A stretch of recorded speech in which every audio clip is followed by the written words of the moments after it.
everyone, so I'm at Daytona International Speedway. It's a bit surreal, like I need to pinch myself. So my wife's got me a driving experience, so I'm going to head out on the track for a bunch of laps, see what it's all about.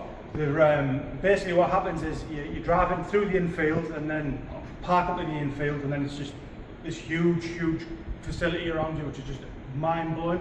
I've seen it on the TV, the scale is just much bigger. It's awesome, so super excited and also nervous at the same time to get out there on the track. I hope Dale brings me some luck. So the situation is, we've been in, we've checked in and signed on and stuff like that. Next thing is to go get me suited up for a race suit and helmet, stand in the queue and then wait my turn. The weather's been a little bit on and off, but blue skies at the minute, so we're going to head over there and see how long we have to wait to get on the track. When you get on the track, you get escorted over, from what I've seen, onto the track, loaded into the car, and then hopefully pedal to the metal and let's see where it's about. Let's go. So I'm hoping I get a Camaro. So yeah, cool. See you on the track.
Do the limbo in. Can you reach the pedals? Yep. Push in the clutch. Yep. Put it up in first gear for me. That's first gear. Green light means first. Go down to second, up to third, down to fourth. Okay. Back up to neutral. All right. Give me 1 second here. Lean forward. Yeah, I got a Hans for you right here.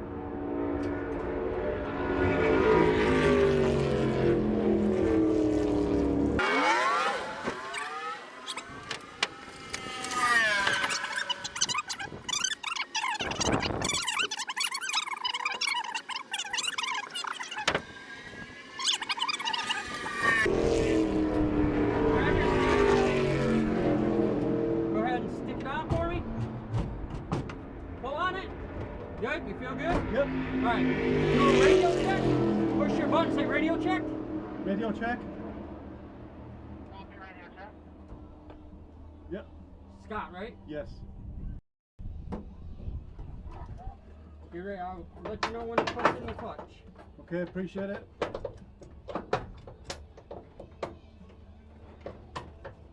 Push it in.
Behind this car. Okay, mate. The 43, okay? Got it. You'll see me waving the end. Yeah, no problem. All right. Yeah.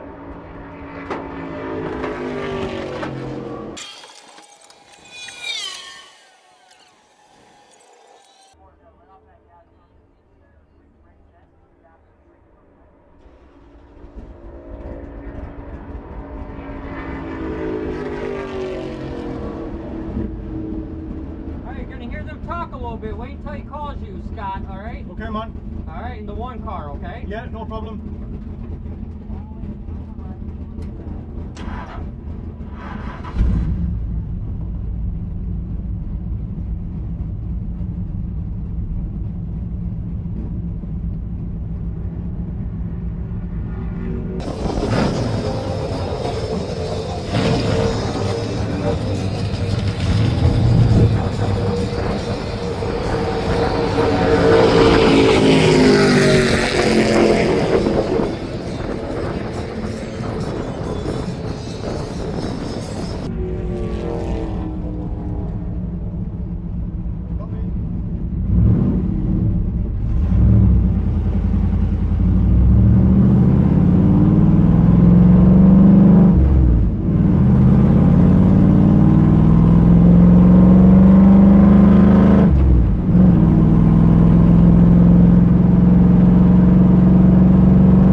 That was awesome.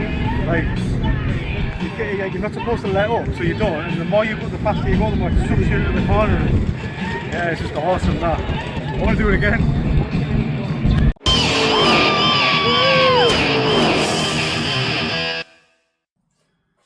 Hi everyone, so I'm back from Daytona now. I am in England. Boo! I had a great time, but I just thought I'd give you a quick download on my experience at the Nascar racing experience day I had. So if anyone's on the fence about doing it, do it. Yes, it costs a lot of money. It can cost thousands and thousands of dollars, but it is kind of like a once in a lifetime thing. I mean, where else can you go and run a stock car on that track? Like, it's just, you've got to do it there. So if you're into that, Daytona, stock cars, perfect. Absolutely your thing. I loved every minute of it. One thing I didn't mention on the intro of the video was that you go to a bit of a training school. So you sit down in a room and you watch a 25-minute video, basically common sense stuff about no burnouts, what you shouldn't do, shouldn't have like phones in your pockets, loose articles, things like that. All very self-explanatory. Don't act like a dick when you're on the track or prior to getting onto the track, and obviously staying behind the white wall on pit road, stuff like that. Sorry, I'm losing my voice. Very, very common sense kind of stuff. If you're into any sort of motorsport, this sort of stuff will come naturally to you. The other thing is, when you're out in the car, you have a spotter way up in the stands, and he is assigned to you and you only, giving you directions of how far to push the car when someone else is coming up on your six. So for example, you do have other racers or drivers out on the track at the same time as you. When I was out there was 4 of the cars there on that day. 2 of the cars were doing laps, so they were ex-NASCAR or ex-Cup drivers, so they were going a little bit faster than us. So you obviously have to come off the sort of, not off the track, but just come down to the yellow line and hug the yellow line while they pass you on the outside. So they're your spotters. They're the ones who are just telling you that, you know, there's someone coming up high on your right. You stay to your left, keep low, let them pass, then get back on the gas once they've gone past. So all that sort of stuff is for your safety. So keep an eye open for people, and also keep an ear open for your spotter. My second time around, that communication link between me and my spotter was quite garbled. I couldn't really hear what they were saying, so I was having to use my mirrors a little bit more to try and understand when they were speaking, what was coming up behind me or to the side of me, and obviously feeling whether it was time to come in and stuff like that. So just keep your wits about you. Overall, I did get the Camaro, like you've seen. I got a black Camaro, like I've got here back in England. Obviously, mine's a 2nd gen, that was a 5th or 6th gen, whatever. Wish I could have snuck a Nightmare sticker on it, because that'd have been awesome. That'd have made my day. But no, brilliant event, absolutely awesome. Again, what they do is they basically send you out, and the more time you do, the faster you can go. So they do have an MSD box on there, which is basically limiting the RPM, and that limits how fast you can go. I done an experience which basically allowed me to go right the way and use pretty much all of it. Next time I go back, and I will do it again, so that's how much I enjoyed it, I'll be able to go even faster. So this time I was clocking almost 150 mile an hour around the track, which is, for me, is pretty fast, considering you're not letting up in the corners. You are pedal to the metal all the way around them corners, and the experience and the G-force of being pushed in your seat and having to fight against it as you turn, and it was just awesome. I've never felt anything like it before. Obviously I've drag raced and stuff like that, but those G's in them corners were just something else. It was a really cool experience. So basically what they'll tell you to do is, say, drive to 5,000 RPM.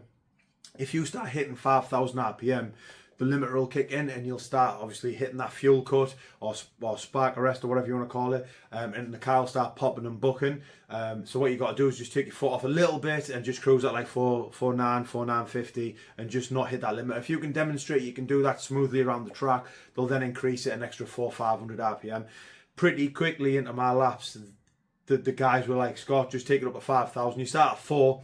I think it went from 4 to 4.4, and then basically 4.4 to 5. That was on my first, and then I came back in, and I went back out again for another set, and then it was just basically, yeah, start at 4.5, pedal to the metal, just basically send it up to, I think it was up 5.7. So they pretty much allowed me to use that RPM range quite early on. I think if you can demonstrate that you're a safe driver, a capable driver, and you're listening to them, then you've got a better opportunity of going a bit quicker and a bit faster. So yeah, I won't keep you.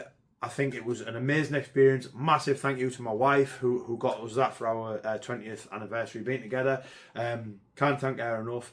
If you, like I say, if you're on the fence, just do it, because we're an experience. It is much bigger than what you see on the video games and on TV. I was cold trickle in that experience, doing Days of Thunder shit, and I just absolutely loved it, and I will absolutely go back and do it again. So if you're doing it, brilliant.